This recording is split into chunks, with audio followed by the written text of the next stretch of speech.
Welcome to Heritage of Truth. Today, my guest is Deb DeArmond. She has been on Heritage of Truth many times and she's a dear friend. Welcome, Deb.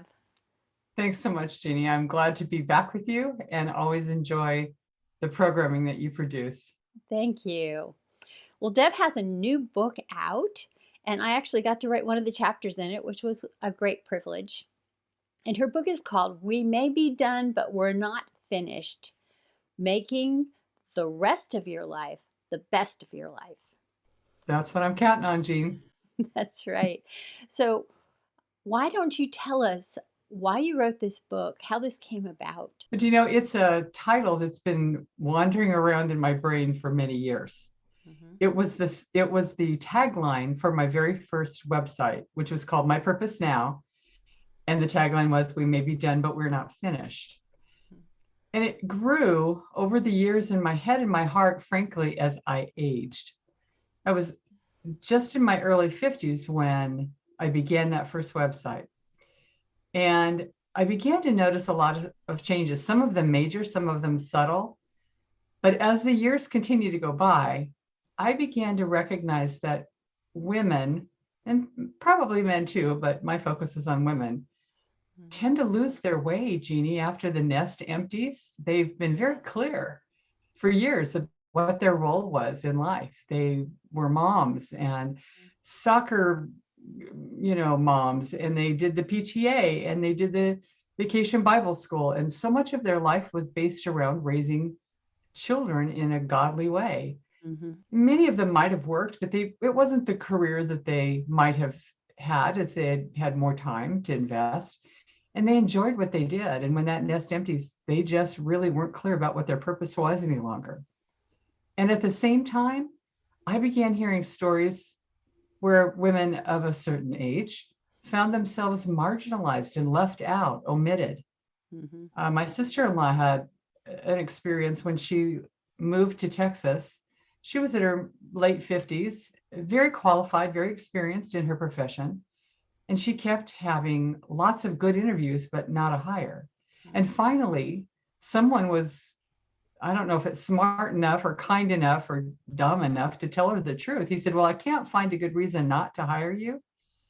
But truthfully, how many years do you really have left in the workforce? Maybe 5 or 6 before you're looking to retire? He said, I can give the same salary to 2 kids straight out of college and they'll stick around longer. Now, today he'd probably end up in a lawsuit, Jeannie, but that was about 10 years ago. Mm-hmm. And all of a sudden I thought, this is something that needs to be addressed for women in the body of Christ, that there is a lot left to do. One of the things I noticed is that if your hair is not dark, then you face that a lot too. I stopped dyeing my hair years ago because it was thinning my hair. I thought I'd rather Yeah. have hair and have it, a lighter color. And I'd be happy to let mine go if it were a pretty silvery gray like yours is, but mine's gunmetal gray. It's awful. And when I tried to let it grow out, my boys took a vote and said, Mom, you're not that old. Don't look that old. And I said, okay. So, I have a sister who turned gray in her 20s. Yeah. wow. One time my dad came home from a trip and he said on the airplane there was a girl with gray hair. He said she had to be in her 20s, but he said it was Mhm. beautiful. Yeah. Yeah. So, Yep. I have a good friend who early in her life also. And people always remarked and asked her, Why have you dyed your hair? She said, I didn't. God did. This is how it grows out of my head. But there are those things that I think cause sometimes people to look at us differently mm-hmm. and assess value as to what we might be able to offer. I worked on a contract with a major railroad in the country. And I was part of a large team of mostly women, and we traveled around to all the little whistle stops. And our mission was to help take the generation of young men coming up and helping them become leaders. There was a big gap. Baby boomers were getting ready to retire, and they looked out 5 or 6 years ahead and they panicked because these young men had not been equipped for leadership. They were laborers, Wow. good at what they did, good communicators for many. But we did this activity, Jeanne, that was very telling for me. And that is that they worked in small groups. They read a background about a group of vacationers. I think there were 9 that had been part of an excursion off of a cruise ship, wandered in a storm, ended up on this little tiny island, and they knew that a storm was approaching. They had some radio connectivity, and that there was a chopper on the way, but it could only transport 5 of the 9. And those groups of 5 gentlemen needed to first make their own independent individual selections. Who's going to survive and who's going to be left behind to certain death. And then their job was to come together and come to a mutual agreement that everyone could support. Well, the problem was that there were very brief descriptions of each. But I'll just tell you that the woman who was described as mid-50s, high school education, housewife, well, she was going to float every single time. She was not going to make that chopper. And some of the rationale stunned me. There were a few who said, oh, women and men and women first, regardless. But she almost always was eliminated because they felt like, well, she's 55. She's raised her family. What's she really got left to do in life except die? Oh, wow. And every time that conversation took place, I could feel the little hair on the back of my neck stand up. So all of those experiences collectively, those stories, some that were personal or happened to someone I knew personally. And I think the other thing, Jeanne, is that, you and I have focused a lot on family. My first 3 books were about marriage. Yes. Do you know that the divorce rate for married believers after 20 years of marriage and 55 years of age is as high as it is for non-believers? How's That's it possible? terrible. What a terrible How is it statistic. possible the word doesn't give us any more protection? But you know what I believe it is? That they have focused so much on their children that they haven't stewarded their own relationship. And how heartbreaking to know that a legacy that could have been incredible will be probably masked by a bitter divorce. And the children are outraged. You taught us differently than this. And some of them have broken relationships, not only with their spouse, with their adult children who can't understand why this is happening. And just so our viewers understand, Deb has a book that she wrote with her husband called Don't Go to Bed Angry, Stay Up and Fight. Right. That was an excellent book. And we interviewed them about that too.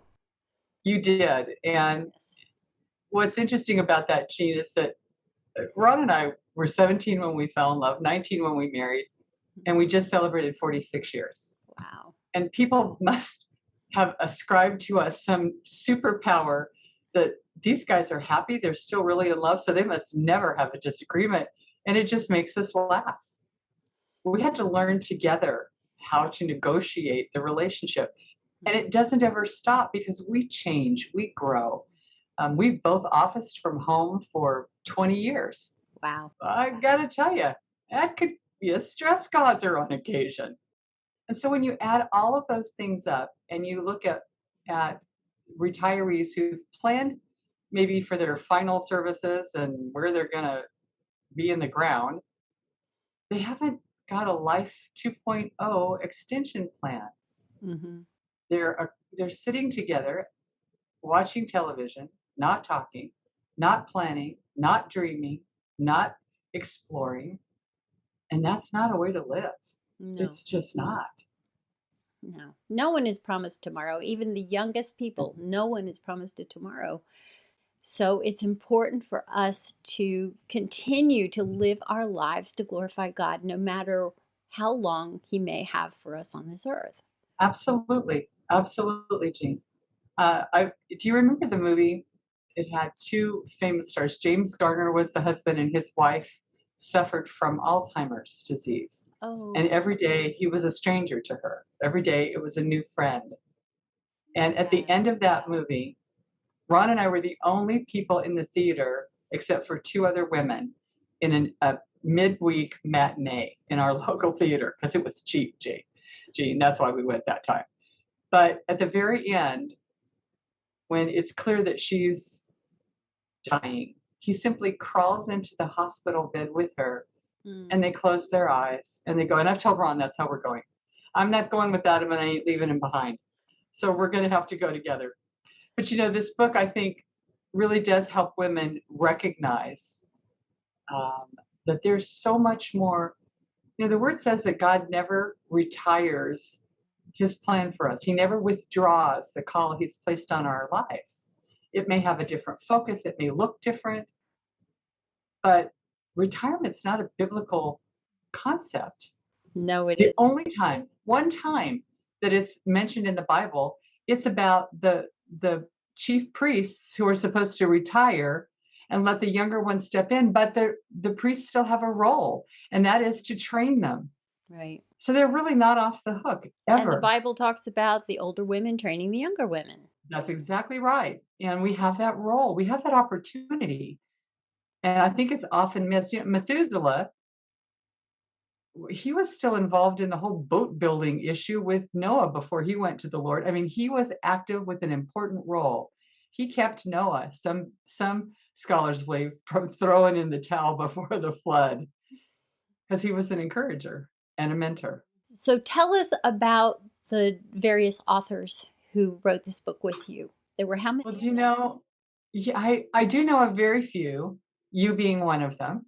The idea for the book had lived in my head a long time, but I had never considered making this a compilation book. And when I sat down one day to make notes, the Lord said, "You have one experience. There are many, many others that will help women that you'll never reach." I wasn't really sure what that meant at first, to tell you the truth. And I began to come to that realization that many women meant many authors, not just interviewing them, because I wanted their voice on those pages. I couldn't tell their story like they could. And so I put a post up in 2 different Christian Facebook pages and said, basically, I'm looking for authors. And I got 80 submissions, Jane. 80. Wow. And I really was looking for 20, but I ended up taking 22 because they were I couldn't not take all of those 22. Their stories were varied and compelling, and some were about loss and some were about gain. But God was the hero in every single one. Now, most of them had done some writing. Maybe they'd had a website or a blog that they'd participated in, or guest blog. A few of them had had chapters in anthologies, but I was wanting to help them like so many people helped me. And that was to break in with that first professional publishing credit. I also knew I wanted some folks like you who had some experience to talk me off the ledge if I needed it on occasion. And there were a couple of times I was ready to pull my hair out. But I did. I was the managing editor. I did all of the rounds of edits, 2 rounds of edits. We started with, I actually invited 25. We parted ways with 3 on an amicable basis because they were unwilling to follow some of the publisher's requirements. And once you've got that contract, Jeannie, Yeah. you have to work within those time frames and their preference for various translations of the Bible and so on. But in the end, it was one of the most rewarding things I've ever done. Wow. And so I would say that there's probably about 7 of the authors that I know, and the others I could probably get in an elevator with and never know it was them. And there's something wonderful for me in that. But I've enjoyed almost every minute of it. And I'm really proud of the work that this group amassed. It was great. I got to coach a lot of people who were newer. And I always say if you can tell story, but you need to improve your writing, I can help you. But if you're a spotlessly perfect writer, but you don't really have a good storyteller calling, that's tougher. I chose storytellers, and a lot of them turned out to be very good writers, either naturally or they had studied. Somebody said, "Would you do it again?" Well, I got to tell you, I've already signed up with my writing tribe. We have a group of 9 in Texas, been together for 3 years, and we're getting underway for a compilation book that's loosely titled currently "Encouragement for the Author's Heart," or for the writer's heart. I'm sorry. Mm-hmm. And I think that there's probably more compilation books in my future somewhere. I just enjoyed it too much not to do it again. Well, that's great. So, legacy is really important. So, why don't you talk about that? Do you know what we inherit, we tend to reproduce? Mm. Not always. Sometimes we see people who've come from great legacy. Christ-filled homes where mercy, grace, and love was on the table, on the menu on a regular basis, and they've made other choices. And we've seen folks who've not grown up with a legacy that they felt pointed them in a godly or even viable direction, but they found Jesus somewhere along the way. Mm-hmm. Those of us who were raised in homes where our legacy was Christ and that the awareness that he was in fact the Lord in our lives, and if we were going to be genuinely happy and successful, that we needed to understand not just the words, but we needed to live them on a daily basis. You know, they always say that actions speak louder than words, and Yes. I really do believe that's true. Mm-hmm. And so we were very purposeful in building the legacy that Ron and I brought to the table because they're very different, Jeanne. Mm. My husband has often joked that I grew up with Ozzie and Harriet, and I can't really say that that's not close. My dad was Jewish. My mother was a believer. My dad was culturally Jewish, but he loved God and he loved Christmas. And my husband is convinced that somewhere along the way, this stiff necked Jewish man accepted Jesus, but was too stubborn to tell us. And I hope that that's the case. Yeah. He grew up in a blended household, Mm. and the blends were not comfortable, they were not safe.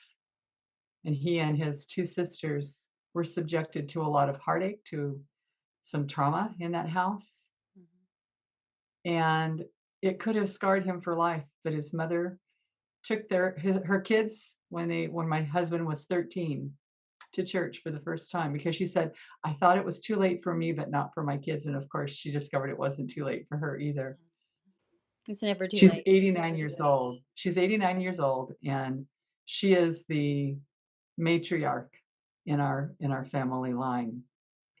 And we were very specific about how we were going to raise our boys and made those decisions together and carried them out when it was easy and when it wasn't. 3 boys in 5 years, all with their own personalities, very distinct from one another.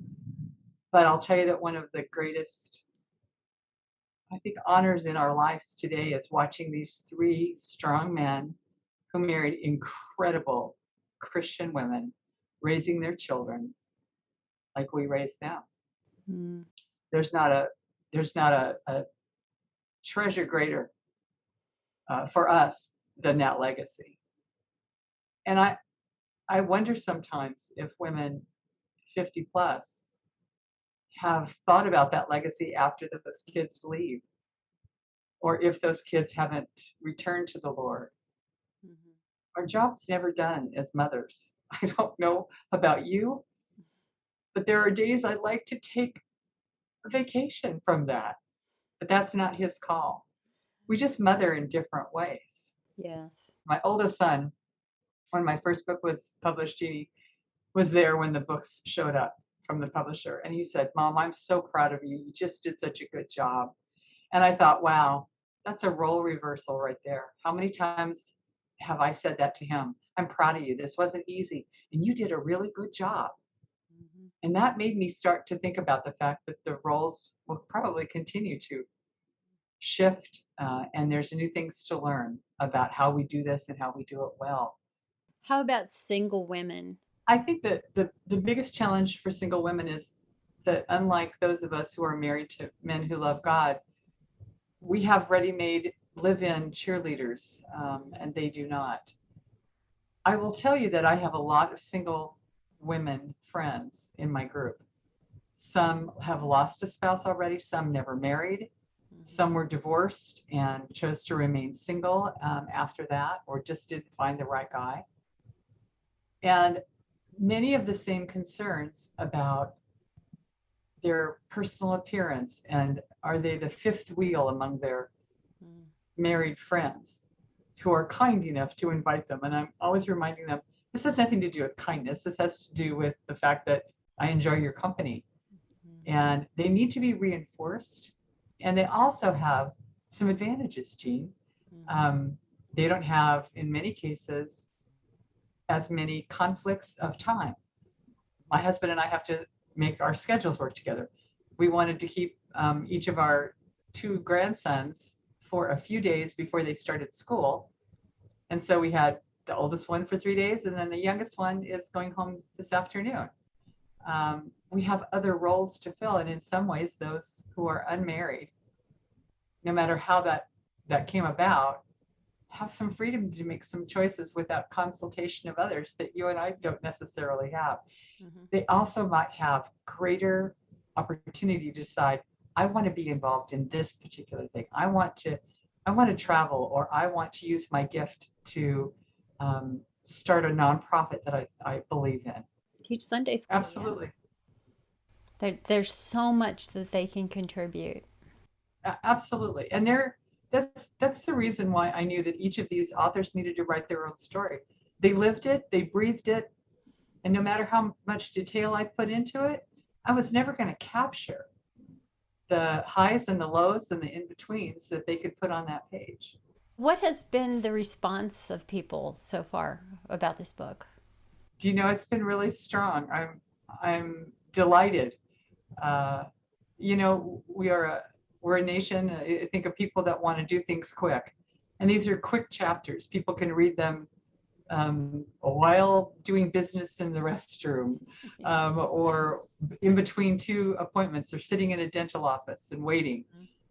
They don't require long, comprehensive reads, but each of them packs a powerful message. We had our first review yesterday from a gentleman. He said, I know you wrote this for women, but I could really get some insight from this. And it made me laugh. I never thought about that, but I think he's probably right. Yeah. And so the reviews at this point, I've not ever experienced this. It's only out 2 weeks.